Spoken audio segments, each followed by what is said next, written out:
नमस्कार, मैं हूं पवन त्यागी। मोदी सरकार के विरुद्ध कांग्रेस लोकसभा में अविश्वास प्रस्ताव लेकर आई है। अब इस अविश्वास प्रस्ताव को लेकर के भारतीय जनता पार्टी समेत मीडिया में एक बहस चल रही है कि कांग्रेस को जब ये पता है कि मोदी पूर्ण बहुमत में है, उनके पास पर्याप्त संख्या बल है, तब कांग्रेस इस अविश्वास प्रस्ताव को क्यों लेकर आई है। क्या कांग्रेस के नेता बुद्धिहीन हैं? क्या उनको अपनी बेइज्जती करानी है? आखिरकार ये जानते हुए भी कि मोदी सरकार के पास पूर्ण बहुमत है और ये बहुमत एक बार पहले भी वो प्रस्तुत कर चुके हैं, सिद्ध कर चुके हैं, इसके बावजूद कांग्रेस ने क्या अपने पैरों पर खुद कुल्हाड़ी मारी है? क्या अपना खुद अपमान करने का ये कदम है? तो आपको मैं बताऊंगा असली में कांग्रेस की सोच क्या है और कांग्रेस की इस अविश्वास प्रस्ताव लाने के पीछे चाल क्या है। बहुत बड़ी एक चाल कांग्रेस की इसके पीछे है और वो चाल ये है कि मोदी सरकार को वो टारगेट करना चाहती है और मोदी सरकार को देश और दुनिया में बदनाम करने का एक नैरेटिव कांग्रेस चलाना चाहती है। उसके जो एजेंडे हैं, उस एजेंडे में कांग्रेस को ये केवल और केवल ये बात करनी है कि मोदी सरकार अल्पसंख्यक विरोधी है, मोदी सरकार दलित विरोधी है। और इस तरह से आप याद करिए 2014 से लेकर अब तक ये जो कांग्रेस है अनेक बार ऐसी टूल किट लेकर आई जिस टूल किट के जरिए ये मोदी पर प्रहार करने वाली बात करती है। कभी दलितों के विरुद्ध कोई नैरेटिव चलाने का काम किया जाता है उत्तर प्रदेश के हाथरस के जरिए, कभी ये नैरेटिव चलाया जाता है कभी अखलाक के जरिए, लेकिन हर बार उसको एक्सपोज होने के बाद मुंह की खानी पड़ती है, ये भी हमने देखा। तो फिर सवाल उठता है कि अब यह अविश्वास प्रस्ताव क्यों आया है। असली बात यह है कि जो कांग्रेस है मोदी सरकार पर प्रहार करने के कारण वो आप देखिए कि विदेशों में भी जाकर इंटरनेशनल प्लेटफॉर्म पर भी राहुल गांधी भारत को बदनाम करते हैं, मोदी को बदनाम करते हैं और मोदी के विरुद्ध में वो मोदी को बदनाम करते करते वो देश की भी बदनामी करने से गुरेज नहीं करते। हाल ही में अभी अमेरिका की यात्रा में आपने देखा कि रटा रटाया एक डायलॉग राहुल गांधी का है कि भारत के अंदर अल्पसंख्यक असुरक्षित हैं, उनके ऊपर अत्याचार हो रहे हैं और अब वो शब्द ऐड करने लगे हैं कि दलितों पर, आदिवासियों पर। आपने यदि गौर किया हो, पहले केवल अल्पसंख्यकों पर अत्याचार बताया जाता था, लेकिन अब पिछले कुछ दिनों से कांग्रेस ने उसमें ऐड कर दिया है आदिवासी। यानी एक सोची समझी रणनीति कांग्रेस की है कि केंद्र सरकार जहां इस देश के आदिवासियों के लिए विकास की अनेक योजना लेकर आई, वहां विकास चल रहा है। यहां तक कि देश की पहली महिला राष्ट्रपति आदिवासी क्षेत्र की वो भी भारतीय जनता पार्टी के सहयोग से बनी। तो इस नैरेटिव को कांग्रेस काउंटर करना चाहती है कि देश के अंदर आदिवासियों पर अत्याचार हो रहे हैं। अब इसको लेकर जो मणिपुर को लेकर ये हल्ला कर रहे हैं, इस हल्ले को लेकर इनका जो मोदी पर प्रहार है कि मोदी जी इस मुद्दे पर जवाब दें। ये जवाब क्यों मांग रहे हैं वो मोदी से? आप मुझे ये बात बताइए, किसी भी राज्य में लॉ एंड ऑर्डर की सिचुएशन के लिए कौन जिम्मेदार है? निश्चित रूप से राज्य का मुख्यमंत्री। अगर पश्चिम बंगाल में हिंसा हो रही है तो उसके लिए कौन जिम्मेदार है? ममता बनर्जी। अगर बिहार के अंदर गैंगरेप होता है, वहां सरेआम हत्याएं हो रही हैं, उसके लिए कौन जिम्मेदार है? नीतीश कुमार। अगर ये राजस्थान के अंदर वहां 5000 से अधिक एक साल के अंदर रेप हुए और उनका एक मंत्री जो कि अब पूर्व मंत्री हो गए हैं, राजेंद्र गुढ़ा, ये आरोप लगाते हैं कि सरकार के अंदर बैठे हुए 60% से अधिक मंत्री महिलाओं के रेप कर चुके हैं, उनका नार्को टेस्ट कराया जाए, वो रेप के लिए दोषी हैं। ये बड़ा मुद्दा है तो उसके लिए अशोक गहलोत जिम्मेदार हैं। लेकिन आप देखिए कि किस चालाकी से कांग्रेस मणिपुर हिंसा पर मोदी को घेर रहा है और कह रहे हैं जी मोदी जी जवाब दें। तो क्या मणिपुर हिंसा के लिए मोदी जी जवाब दें हैं? क्या किसी भी राज्य की घटना को लेकर अगर लॉ एंड ऑर्डर की सिचुएशन खराब होती है तो क्या उसके जवाब दे देश के प्रधानमंत्री होने चाहिए? तो जवाब है नहीं। इसको लेकर गृह मंत्री अमित शाह कह चुके हैं कि मैं जवाब देने के लिए तैयार हूं कि वहां की क्या स्थिति है और इस स्थिति के पीछे के क्या कारण है। उन्होंने संक्षिप्त में संसद के अंदर रखा भी है। लेकिन कांग्रेस इस बात पर फिर क्यों अड़ी है कि उनको मोदी जी से जवाब चाहिए।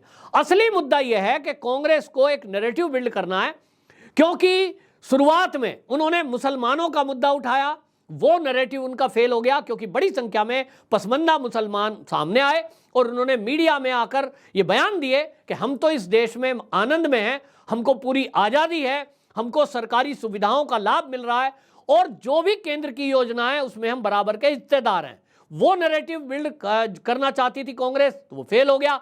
उसके बाद इन्होंने पंजाब में खालिस्तानी मूवमेंट को दोबारा से जन्म देने की कोशिश की और जिस तरह से हमने देखा कि किसान आंदोलन के समय में उस मूवमेंट को हवा देने की कोशिश की गई, उसमें भी ये पता चलता है कि उसके पीछे भी कहीं ना कहीं ऐसे ही जॉर्ज सोरोस जैसे लोग थे जिनका कांग्रेस से संबंध है।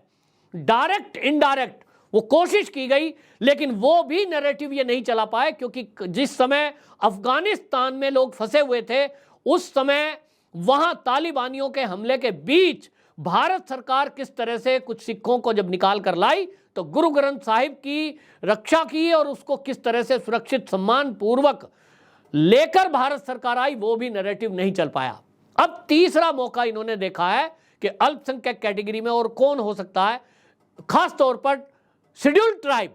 तो इन्होंने मणिपुर में ये जो चाल चली है, जो सूत्र हैं वो ये कहते हैं कि इस सब के पीछे कांग्रेस इनडायरेक्टली है, क्योंकि कांग्रेस ने ही देश की आजादी के बाद से नॉर्थ ईस्ट पर कतई ध्यान नहीं दिया और वहां जो समस्याएं थी उनको बढ़ने दिया।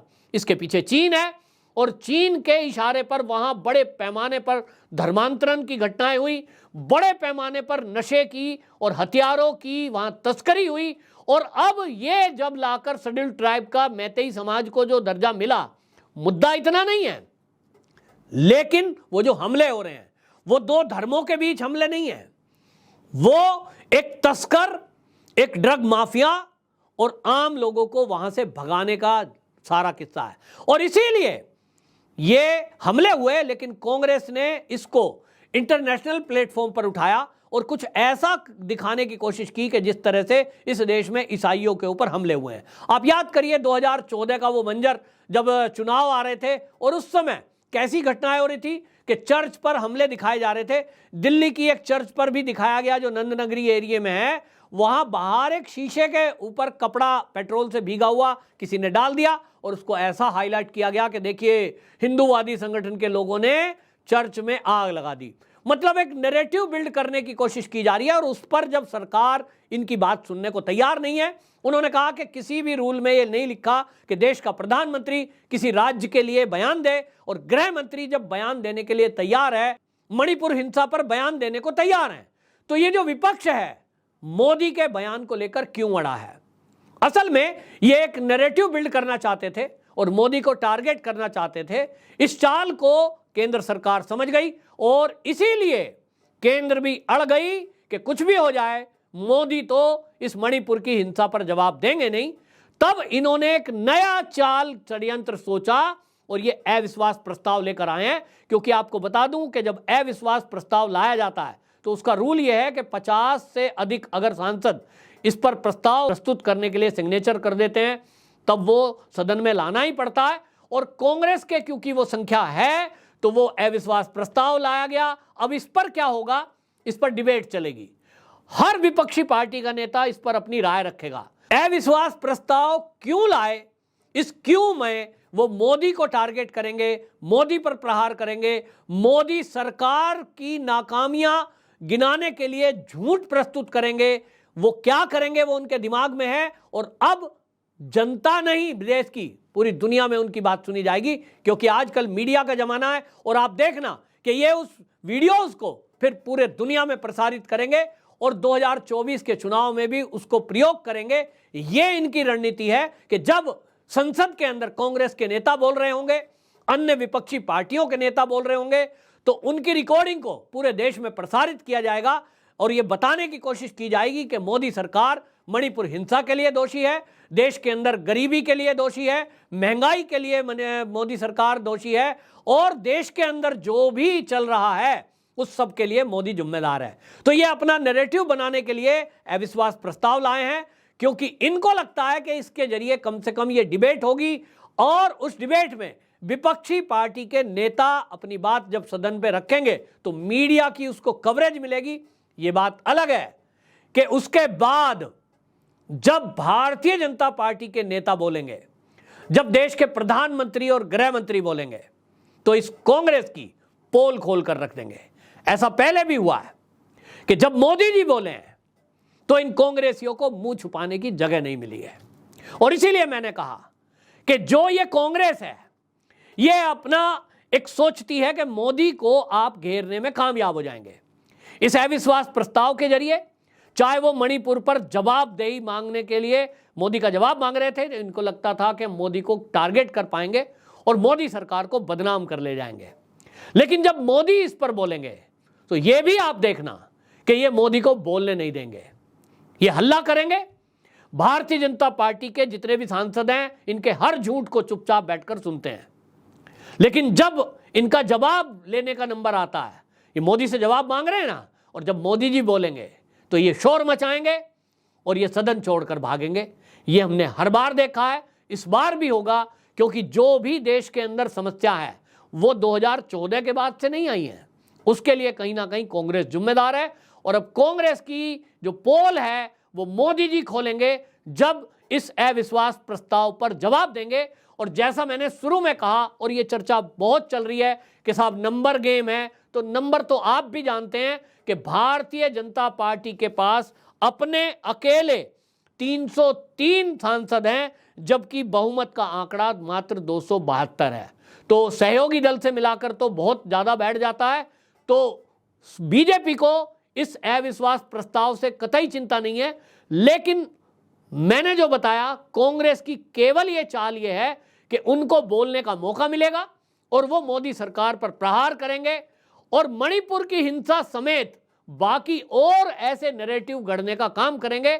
उनकी जो पूरी टूल किट है वो इस बात पर तैयार है कि जैसे जैसे ये विपक्षी नेता अपना बयान भाषण करेंगे, चाहे अरविंद केजरीवाल की पार्टी का कोई बोलेगा तो उसको कोट किया जाए, फिर चाहे कोई भी विपक्षी वामपंथी बोलेगा उसको कोट किया जाए। लेकिन अब सवाल यह भी है कि यदि मोदी मणिपुर हिंसा के लिए जवाबदेह हैं और ये विपक्ष चाहता है कि उस पर केंद्र सरकार एक्शन ले, तो जैसा कि मोदी जी ने मानसून सत्र की शुरुआत में बोला था कि जो महिलाओं के ऊपर अत्याचार है, वो चाहे मणिपुर में हो, फिर चाहे वो राजस्थान में हो, फिर चाहे वो छत्तीसगढ़ में हो, सभी मुख्यमंत्रियों को मैं कहता हूं कि वो सख्ती से निपटे।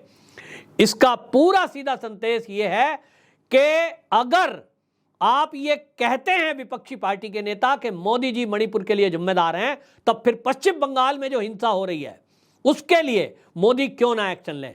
छत्तीसगढ़ में जो हो रहा है, वहां जो बलात्कार हो रहे हैं उस पर मोदी जी एक्शन क्यों ना लें। जो बिहार में बलात्कार हो रहे हैं उस पर मोदी जी एक्शन क्यों ना लें। जो राजस्थान में, राजस्थान के पूर्व मंत्री अपने ही मंत्रियों पर खुला आरोप लगा रहे हैं कि 60% से अधिक मंत्री रेप के केस में इन्वॉल्व हैं, और जहां 6000 से अधिक रेप एक साल में हुए हैं, क्यों ना राष्ट्रपति शासन पहले वहां लगाया जाए।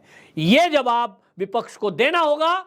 और यह देश की जनता जानना चाहती है कि यदि आप मणिपुर पर एक हिंसा को लेकर ये कहते हैं कि वहां राष्ट्रपति शासन लगाया जाए, वहां के मुख्यमंत्री को हटाया जाए, तो ममता बनर्जी, नीतीश कुमार और छत्तीसगढ़ के जो भूपेंद्र है, इनको क्यों ना हटा दिया जाए। यह भी जवाब विपक्षी पार्टियों को देना पड़ेगा। वंदे मातरम।